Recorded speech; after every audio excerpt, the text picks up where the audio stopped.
Hello नमस्ते सबैजनालाई। र आज म चाहिँ रेडी भएर निस्किसकेको छु जानलाई कलेज। सुरुमा कलेजमा गइन्छ, कलेजमा गएपछि त्यहाँबाट हाम्रो यात्रा सुरु हुन्छ। आज चाहिँ हामी कलेजबाट शैक्षिक भ्रमणको लागि निस्केका छौँ र म अहिले चाहिँ आइसकेको छु पौरस चोकमा। बस कुर्दैछु।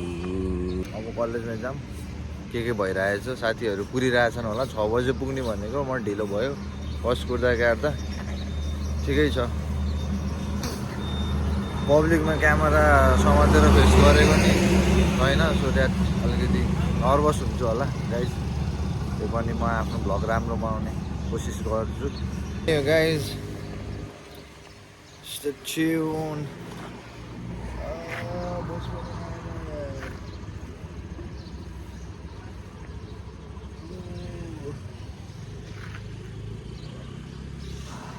ओके ल, त्यही नै गाइज। म चाहिँ बस चढेर भर्खर यहाँ तालचोकको चोकमा झरेँ। अब यहाँबाट सुई 5 मिनट हिँडेपछि मेरो कलेज आउँछ। अनि कलेजमा गएर ल अब के भइरहेछ, कस्तो भइरहेछ साथीहरूलाई भेट्छु अनि अपडेट गराउँछु गाइज। ल म चाहिँ कलेज आइपुगेँ। म तपाईँहरूलाई मेरो कलेज देखाउँछु। मैले अहिलेसम्म कलेजको भ्लग चाहिँ गराएको थिएन, सो गाइज आज रिभिल गर्न पाएँ। कलेज सुनसान नै छ त साथीहरू।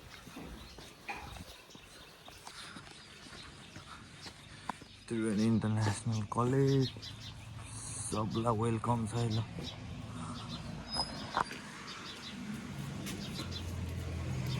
कलेज त सुनसान छ त। यही नै हो हाम्रो कलेज चाहिँ। यतापट्टि क्यान्टिन साइड भयो, यो देख्न सक्नुहुन्छ भने तपाईँ चाहिँ। यो हाम्रो ग्राउन्ड देखुन्ट लिएर यो पार्किङ।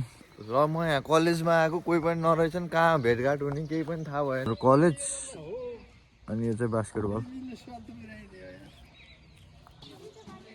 ल हाम्रो बस पनि यहाँ आइसकेको छ र हामी साथीहरू सबैजना के छ गाइस हाम्रो भ्लग ल है। हामी चाहिँ अब त्रिवेणी इन्टरनेसनल कलेजबाट टुर जाँदैछौँ अप्पर मुस्ताङको लागि। 3 दिनको यात्रा हेर्दै गर्नु, बाटोमा इन्जोय गर्दै गर्नु होइन। ओके ओके ल के भन्नु हो।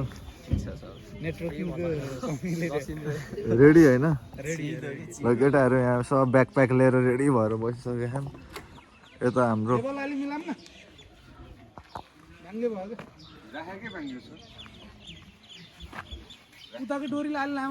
भइसकेको छ। अब हामी एकछिनमा हिँड्छौँ होला।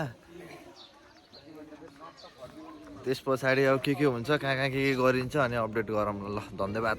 बस चढिसकियो। के छ दाइ? ल शुभ यात्रा।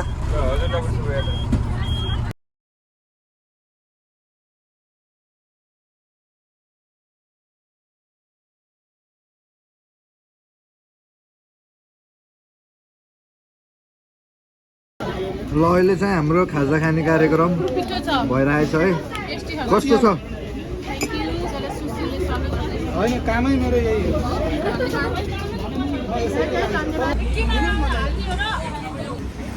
कलेजको गाडी Triveni international college BBS 4th year organise by student welfare committee. Guys अब भर्खर खाजा खाइयो। अब खाजा त्यही नै हो, तरकारी र समोसा खाइयो। अनि अब ठिक छ, अब अगाडि बढौँ कहाँसम्म पुगिन्छ। अब कहाँ गएर हाम्रो खाना हुन्छ त्यो पनि सबै गरौँला। भर्खरै बेनी आइपुग्यौँ स्न्याक्सहरू लिएर। अनि त्यस पछाडि हामी सिधै अगाडि बढ्छौँ। आज हामी 10:30 बजे 10:20 गयो। हामी चाहिँ यहाँ आइपुग्यौँ, यहाँ बेनी आइपुग्यौँ। यहाँ रहेछ यता सुशील सर के लिने? पानी भइसक्यो यार, यहाँ बमिट होला जस्तो भयो। अब हो र मेडिसिन पानीहरू सबलाई कहाँ लिने यहाँ लिने सन्तोष किराना पसल बेनी बजार यो पानी चाउचाउहरू लिएर बसिरहेका छौँ यहाँ हाम्रो साथीहरू आइपुग्यो सपिङ गरेर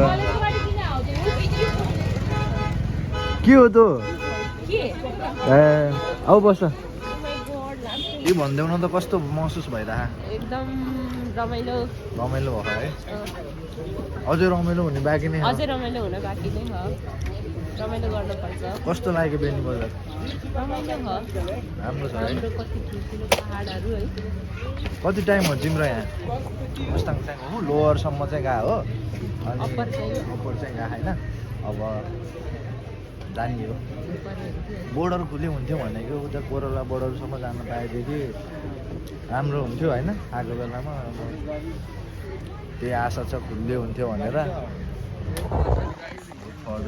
यो मन्दिरलाई गलेश्वर मन्दिर भनिन्छ यो एकदमै प्रख्यात मन्दिर हो एकदम प्रख्यात मन्दिर महादेव भगवानको सुन्दर छ ठाउँ एकदमै सुन्दर ठाउँ छ है यो देख्न सक्नुहुन्छ गलेश्वर मन्दिर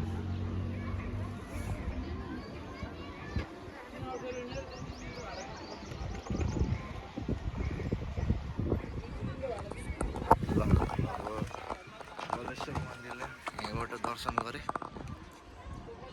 पहिला पनि आएको थिएँ मम्मीसँग आएको थिएँ पहिला चाहिँ अहिले चाहिँ कलेजबाट आउन पाउँदा साह्रै खुसी लागिरहेको छ अहिले चाहिँ हामी यहाँ खाना खानको लागि यहाँ झऱ्यौँ यो दाना भन्ने ठाउँमा आइएको छ आउँदा आउँदा यता चाहिँ पानी परिरहेको रहेछ त्यो चाहिँ हामी बसेको अब खाना खान्छौँ अब हामी यहाँ राम्रो छ ल लाज नमानिकन खाने है सबले थपी थपी दसर लिनु लिनु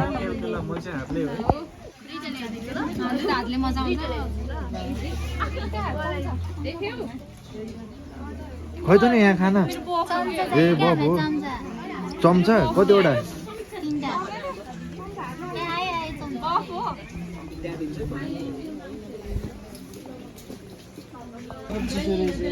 टक्क लगाएर अब हाम्रो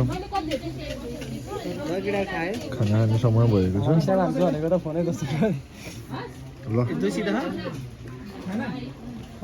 आऊ न सुशील बस न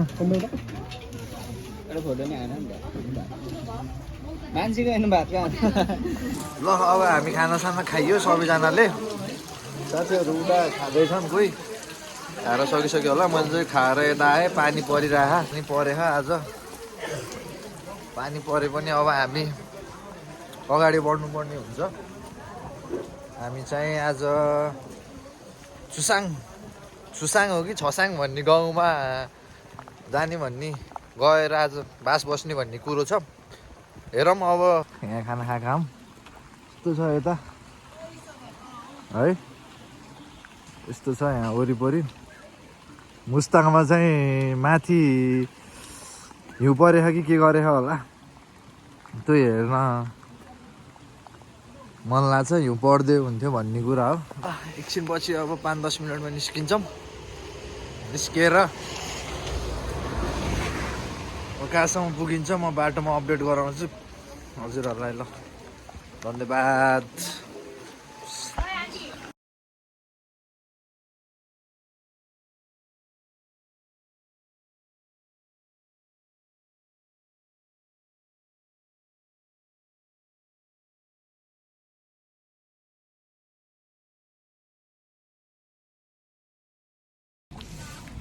अहिले चाहिँ हामी बसबाट झरेर मार्फा गाउँ अवलोकन गर्दैछौँ अहिले चाहिँ पानी परिरहेको छ त्यही पनि हामी मार्फा गाउँ घुमिरहेका छौँ मान्छेहरू यहाँ पनि देख्न सक्नुहुन्छ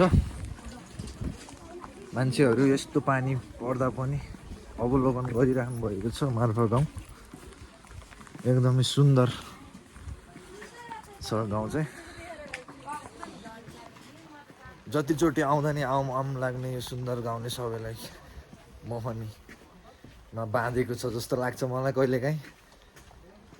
त्यसैले तपाईँहरू पनि आउनुहोस् हाम्रो यस सुन्दर स्थानलाई अवलोकन गर्नुहोस्।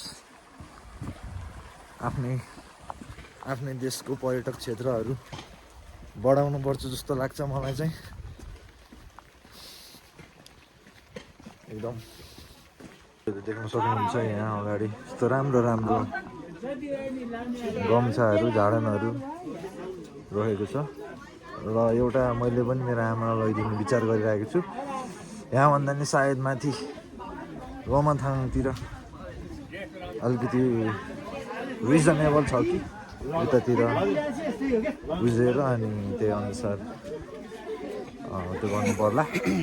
यो गुम्बाको नाम त थाहा भएन तर ल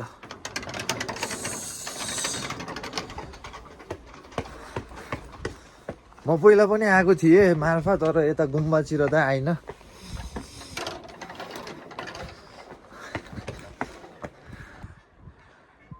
यो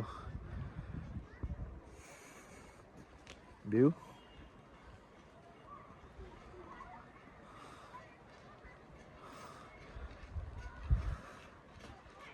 ल धन्यवाद।